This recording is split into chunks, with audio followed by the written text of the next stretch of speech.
మహాగణాధిపతయే నమః. ఓం గురుభ్యో నమః. ఓం శ్రీమాత్రే నమః.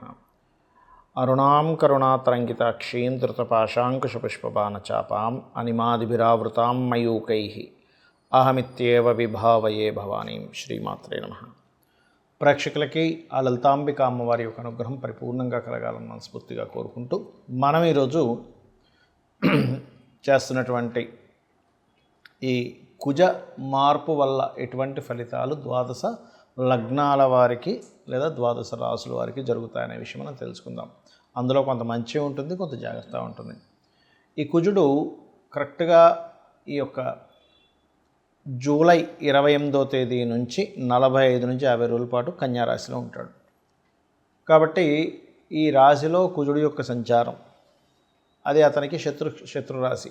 ఇలా శత్రురాశిలో ఉన్నప్పుడు ద్వాదశ లగ్నాల వారికి అద్భుతమైన యోగము ఉంటుంది, జాగ్రత్త ఉంటుంది.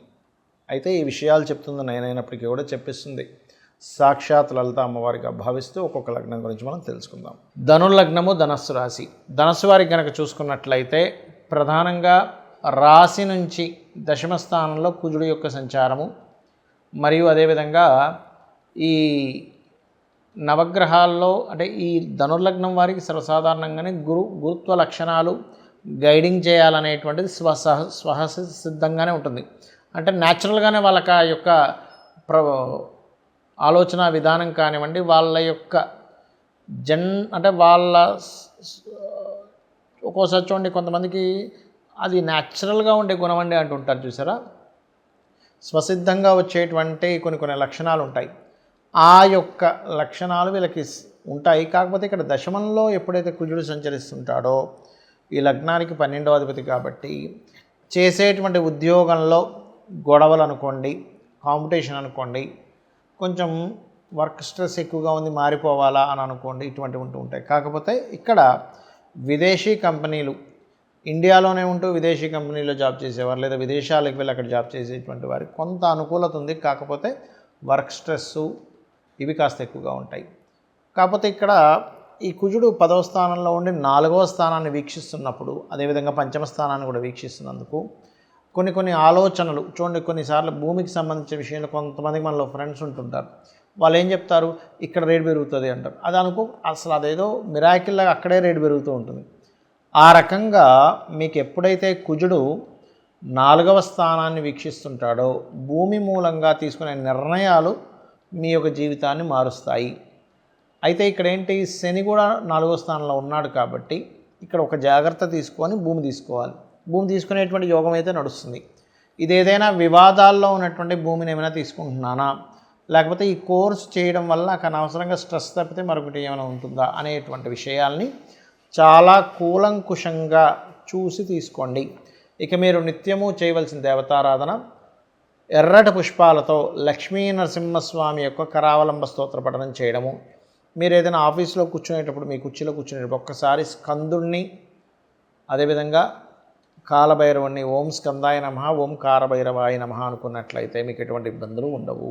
అయితే మరి ఈ కుజుడు కన్యారాశిలో సంచరించేటప్పుడు ఎటువంటి ఫలితాలు ఉంటాయి? ముఖ్యంగా ఇది సైన్యము పైన ఉంటుంది, బాగా గుర్తుపెట్టుకోండి.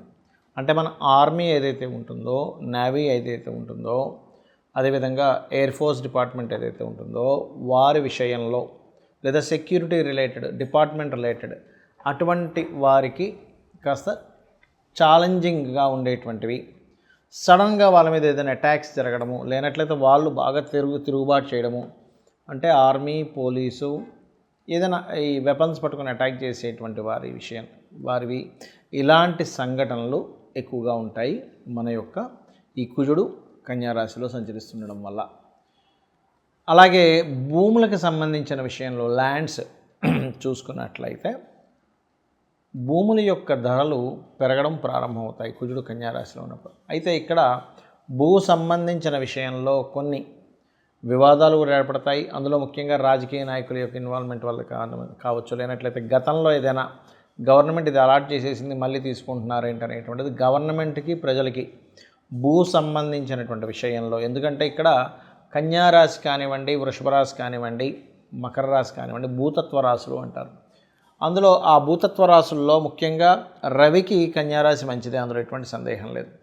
కాకపోతే ఎప్పుడైతే కుజుడితో కలుస్తాడో రవి, ఎందుకంటే మనకి ఇక్కడ ఎండింగ్లో కలుస్తాడండి, స్టార్టింగ్లో ఏం కలవడు. ఎందుకంటే మనకి జూలై 28వ తేదీ ఈయన కన్యారాశిలోకి వస్తే ఆయన వచ్చేసరికి ఆగస్ట్ ఆల్మోస్ట్ సెప్టెంబర్ ఆ టైంలో వస్తాడు. సెప్టెంబర్ 17, 16, 17 ఆ టైంలో రావడం జరుగుతుంది. కాబట్టి ఏంటంటే ఈ సమయంలో సెప్టెంబర్ ఆఖరి సమయంలో మాత్రం కాస్త ఈ గవర్నమెంట్ ఈ భూములకు సంబంధించిన విషయంలో కొన్ని ఘర్షణ యోగాలు ఇవ్వనున్నాడు అక్కడ.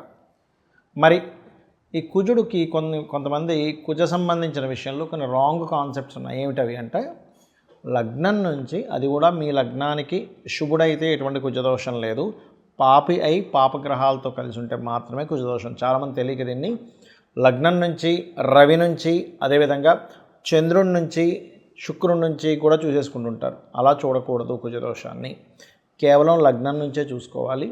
అది కూడా పాడైతేనే ఒక్కోసారి క్యాన్సిలేషన్స్ ఉంటాయి. అంటే కుజుడు శుక్రుడితో ఉన్నా, కుజుడు గురువుతో ఉన్నా, లేకపోతే కుజుడు ఉచ్చస్థితిలో ఉన్నా, కుజుడు ఉన్నటువంటి నక్షత్రాలు అనుకూలమైన నక్షత్రాలైనా లేనట్లయితే కుజ దశ రాకపోయినా సరే దానికి ఇబ్బంది ఉండదు.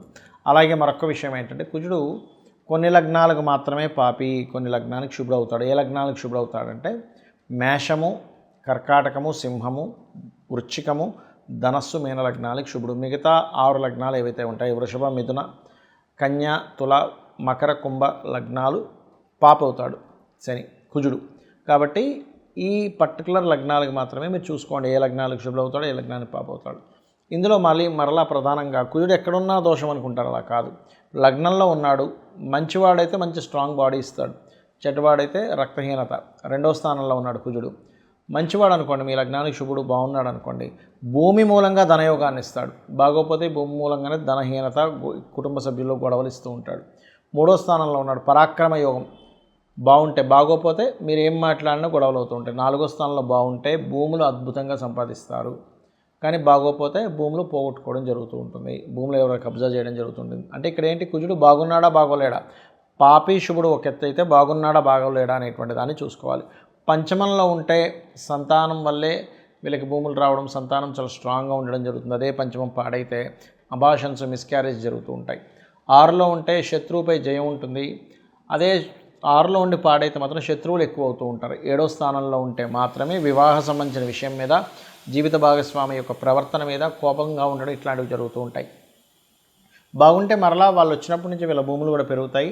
అష్టమంలో కనుక కుజుడుంటే అది పాడైతే యాక్సిడెంట్స్, పాడవకపోతే తాతగారు ఆస్తి రావడం జరుగుతుంది. 9వ స్థానంలో కనుక మీకు కుజుడు ఉన్నట్లయితే, ఇక్కడ 9వ స్థానం అనేటువంటి తండ్రి స్థానం కాబట్టి ఏదైనా అంటే తండ్రి ద్వారా బాగుంటే తండ్రి ద్వారా ధనము, తండ్రి యొక్క శక్తి మీరు పొందుతారు. అంటే తండ్రే మీకు సపోర్ట్ అవుతారు. లేనట్లయితే తండ్రితో గొడవలు ఉంటాయి. అదేవిధంగా లక్ష్మీ నరసింహస్వామి ఆరాధన ఇలాంటివి చేయడం వల్ల కూడా బాగుంటుంది 9లో కుజుడు ఉన్నప్పుడు. 10వ స్థానంలో కుజుంటే లీడర్ అవుతారు బాగుంటే కనుక. బాగోపోతే కనుక అదే కంపెనీలో, అదే జాబ్లో వాళ్ళకి ఇబ్బందులు వస్తూ ఉంటాయి. 11లో ఉంటే రియల్ ఎస్టేట్, భూములు, మిషనరీస్ వల్ల లాభాలు ఉంటాయి. బాగోపోతే వాటికి రావాల్సిన లాభాలు ఆగిపోతూ ఉంటాయి. ఇప్పుడు 12వ స్థానంలో కుజుడు ఉంటాయి, వివాహ జీవితం తర్వాత గొడవలు ఉంటూ ఉంటాయి. అలాగే ఇన్వెస్ట్మెంట్ చేసేటప్పుడు కాస్త చూసుకొని చేయాలి. బాగుంటే భూమి మీద ఇన్వెస్ట్మెంట్ చేయడం వల్ల కోట్లకు కలిసి వస్తుంది, బాగోపోతే ఆ ఇన్వెస్ట్మెంట్ స్ట్రక్ అవుతాయి. కాబట్టి ఇక్కడ ఏంటి మీరు చూసుకోవాల్సింది, అసలు మీ లగ్నానికి కుజుడు శుభుడా కాదా, పాయింట్ నెంబర్ 1.